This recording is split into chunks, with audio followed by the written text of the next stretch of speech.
उत्तर प्रदेश मधून आम्ही राजस्थान मध्ये आलो. राजस्थान मध्ये दिग्गी पॅलेस म्हणून आहे, सुरेनमल जाटांचा तो महल, त्याला आम्ही पाहिल्यानंतर आता निघालोय मेहंदीपूर का बालाजी, म्हणजे हनुमानाचं ते दिव्य असं स्थान आहे, इकडे आम्ही निघालोय. आणि रस्त्यामध्ये पावसाने हजेरलं. अवघं 51 किलोमीटरचं अंतर कापायचं बाकी आहे.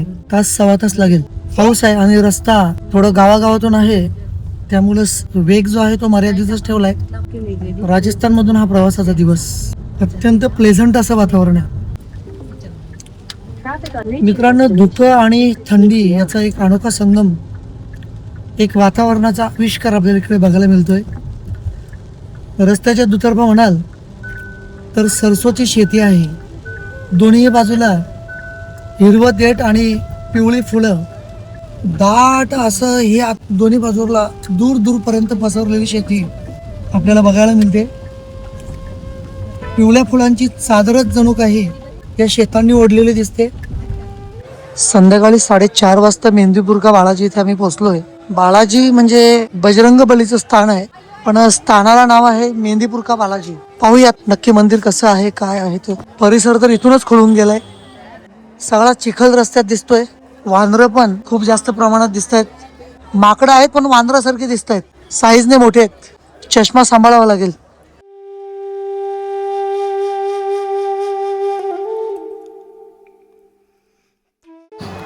मित्रांनो, एका पोलीसवाल्याला विचारलं, त्याचं म्हणणं असं आहे की ही पूर्ण जी इमारत आहे ती पूर्ण गर्दीनं भरलेली आहे. इतकी पब्लिक इथे आहे तर तुम्हाला काही इथे दर्शन वगैरे काय होणार नाही.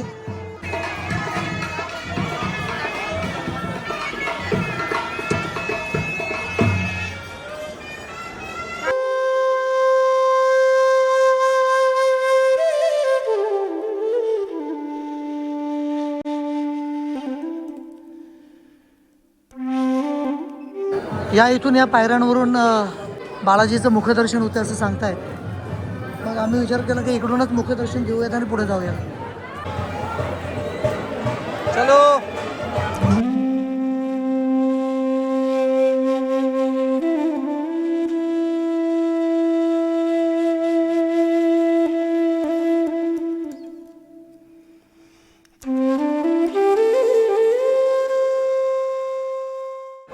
मेहंदीपूरच्या बालाजीचं मुखदर्शन झालं. मुखदर्शन करून आम्ही आता परतीच्या प्रवासाला लागतोय, कारण चप्पल सुद्धा आम्ही बाहेरच काढलेले आहे. कदाचित रस्त्यातून कोणी म्हणजे कचऱ्यामध्ये घेऊन जाऊ कचऱ्यामध्ये घेऊन जाऊ. गर्दीची एवढी भयानक होते. भयानक गर्दी आहे. मुखदर्शन झालं. लाईन मध्ये जाण्यापेक्षा एका पोलीस कर्मचाऱ्याचं म्हणणं होतं मुखदर्शन समोर छान दिसेल, तुम्ही मुखदर्शनच घ्या. आणि गर्दीचा आता खरंच कंटाळा आला. सगळ्यात पुढच्या प्रवासाला.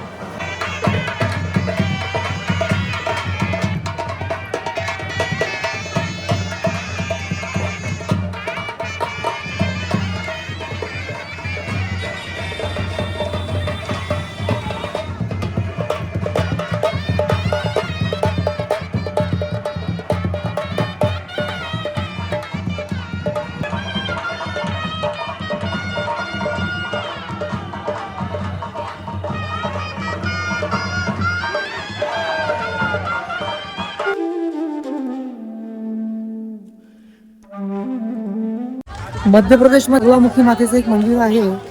तिकडे जे जे सगळे विधी होतात ते विधी इथे होतात, त्यामुळे या परिसराला एक वेगळं महत्व आहे. गर्दीला बघून समजते महत्व आहे ते, पण भयंकर गर्दी आहे. भयंकर गर्दी. आता पुन्हा एकदा आमच्या गाडीकडे परतलोय. दर्शन केलं ते दूरदर्शन, आणि ती गर्दी पाहून हिंमत नाही झाली त्या गर्दीत जायची, कारण आमचा पुढचा प्रवास आहे ना तो खूप लांब पल्ल्याचा आहे. त्यामुळे आता मेहंदीपूरचा बालाजी त्याचं दर्शन आम्ही इथंच संपवतोय.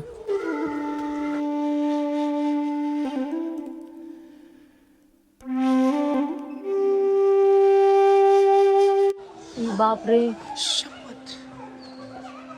काय बनवलेलं आहे स्ट्रक्चर. कशासाठी बनवलं?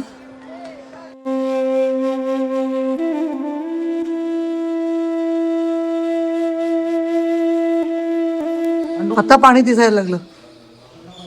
राजस्थान राज्यातील जिल्हा दौसा येथील ही चांद बावडी 3500 पायऱ्यांची चांद बावडी चंदाराजाने बनवलेली म्हणून ही चांद बावडी. 9व्या शतकात बावडीचं बांधकाम केलं गेलं आणि आजकाल आहे ते दर्शक कसं आहे. आम्ही खूप म्हणजे जयपूर हायवेची वाट अशी वाकडी करून या चांद बावडीपर्यंत पोहोचलो. कसं बसं पोहोचलो. काउंटरवर तिकीट घेतलं 25 रुपये प्रत्येकी एका माणसाचं तिकीट याप्रमाणे आणि 10 मिनिटं फिरलो. तेवढ्याच सुरक्षा रक्षकाने आम्हाला ओरडायला सुरुवात केली की बाहेर चला म्हणून. तर ही आहे चांद बावडी. ऐतिहासिकदृष्ट्या किंवा पौराणिकदृष्ट्या हिचं काहीतरी वेगळं महत्त्व असेल आणि खूप प्राचीन अशी वास्तू आहे. 3500 पायऱ्यांची वास्तू चांद बावडी.